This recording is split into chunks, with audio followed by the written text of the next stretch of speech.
এবং আল্লাহ তাআলা মানুষ দেখে আল্লাহ তাআলা বিচার করেন না। আল্লাহ তাআলা তাদেরকে মহব্বত করবেন যাদের অন্তর ভালো, অর্থাৎ কলবটি ভালো। এই কারণে আল্লাহ রাসূল সাল্লাল্লাহু আলাইহি ওয়াসাল্লাম হাদিসে পাকে ইরশাদ করেন, ইন্নাল্লাহা লা ইয়ানজুরু ইলা সাওয়ারিকুম ওয়ালাকিন ইয়ানজুরু ইলা কুলুবিকুম ওয়া আমালিকুম। আল্লাহ তাআলা মানুষের দেহ দেখে, আল্লাহ তাআলা মানুষের চেহারা দেখে মানুষ পছন্দ করেন না। আল্লাহ তাআলা কলব দেখে আল্লাহ তাআলা মানুষকে পছন্দ করেন। অর্থাৎ আল্লাহ তাআলা কলবের দিকে তাকান যে কার কলবটা অনেক শ্বাস রয়েছে, কার কলবের ভিতরে আল্লাহ তাআলা রয়েছে। আল্লাহ তাআলা ওই কলবের দিকে তাকান। যদি কোনো মানুষ কালা হয়, হাবশী গোলাম হয়, এবং যদি কেউ ফকির হয়, মিসকিন হয়, তার গায়ে যদি পোশাক নাও থাকে, যদি তার অন্তরটা, তার কলবটা যদি ভালো হয়, তো আল্লাহ তাআলা তাকে বন্ধু বলে আল্লাহ তাআলা ডেকে নেয়। অর্থাৎ কেউ আর্থিকভাবে সে স্বচ্ছ না, অর্থাৎ তার জামাটা অপরিষ্কার, তার চেহারা ভালো নয়, তার গায়ের গঠন আকৃতি ভালো না, কিন্তু তার কলবটা সুন্দর। তো এই সুন্দর কলব দেখে আল্লাহ তাআলা ওই মানুষটাকে বন্ধু বলে ডাক দেন।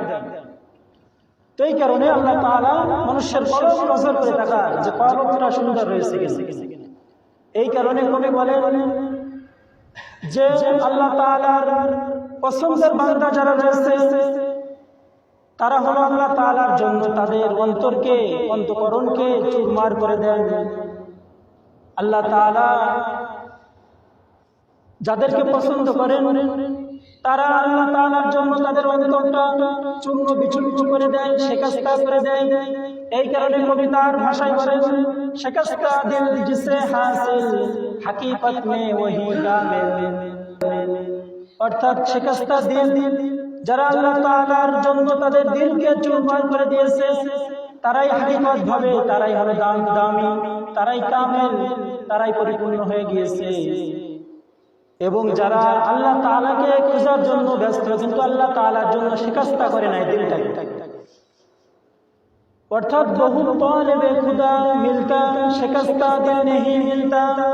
অর্থাৎ বহু এমন মানুষ পাওয়া যাবে যে তারা আল্লাহ তাআলাকে খোঁজার জন্য তারা রাস্তায় বাইর হয়েছে, আল্লাহ তাআলাকে খোঁজার জন্য তারা মসজিদে চলে গিয়েছে, আল্লাহ তাআলাকে খোঁজার জন্য তারা হজে চলে গিয়েছে, আল্লাহ তাআলাকে খোঁজার জন্য তারা ময়দানে চলে গিয়েছে। তো এইরকম দিলের মানুষ অনেক পাওয়া যায়। আল্লাহ তাআলাকে খুঁজতে তারা মাহফিলে চলে গিয়েছে, আল্লাহ তাআলাকে খুঁজতে তারা মসজিদে চলে গিয়েছে, আল্লাহ তাআলাকে খুঁজতে তারা বিভিন্ন দিনই জায়গায় তারা চলে গিয়েছে। এরকম মানুষ অনেক পাওয়া যাবে, কিন্তু আল্লাহ তাআলার জন্য তার দিলকে শিকস্তা করে ফেলেছে, চুরমার করে ফেলেছে, এমন দিলের মানুষ অনেক কম পাওয়া যায়। शिकस्ता दिल जिसे हासिल हकीकत में वही कामिल। शिकस्ता दिल जिसे हासिल हकीकत में वही कामिल। बहुत तालिबे खुदा मिलता शिकस्ता दिल नहीं मिलता। অর্থাৎ আল্লাহ তাআলাকে অন্বেষণ করে, আল্লাহ তাআলাকে খোঁজে, এমন মানুষ অনেক পাওয়া যায়, কিন্তু আল্লাহ তাআলার জন্য তার দিলটাকে চুরমার করে দিয়েছে, আল্লাহ তাআলার ভালোবাসায় তার দিলটাকে চুরমার করে দিয়েছে, এমন মানুষেরই অভাব পাওয়া যায়। তো এই কারণে আল্লাহ তাআলা যে সমস্ত মানুষদেরকে ভালোবাসেন তাদের অন্তর দেখে আল্লাহ তাআলা ভালোবাসেন। এই কারণে অন্তরটাকে পরিষ্কার করতে হবে।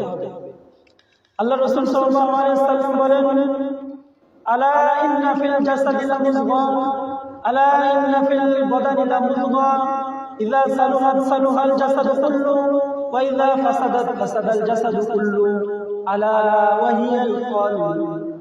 অর্থাৎ মানুষের দেহের ভিতরে এমন একটা গোস্তের টুকরা রয়েছে, ওই টুকরা যদি ভালো হয়, ওই দেহের ওই গোস্তের টুকরা যদি ভালো হয় তাহলে তার সমস্ত অঙ্গ ভালো হয়, আর যদি ওই অঙ্গটা যদি খারাপ হয় তাহলে দেহের সমস্ত অঙ্গ খারাপ হয়ে যায়। আর সে অঙ্গের নাম হলো ওয়াহিয়াল কলব, কলব নামক গোস্তের টুকরাটা। তো এই কলব নামক গোস্তের টুকরাটা যদি কারো ভালো হয় তাহলে তার চোখ ভালো হবে, যদি কলব যদি কারোর ভালো হয় তাহলে তার কান ভালো হবে, যদি কলব ভালো হয় তাহলে তার জবান ভালো হবে, যদি কারোর কলব ভালো হয় তাহলে তার ভাবনাটা ভালো হবে। সে যা চিন্তা করবে এই চিন্তা ধারণা তার ভালো হবে।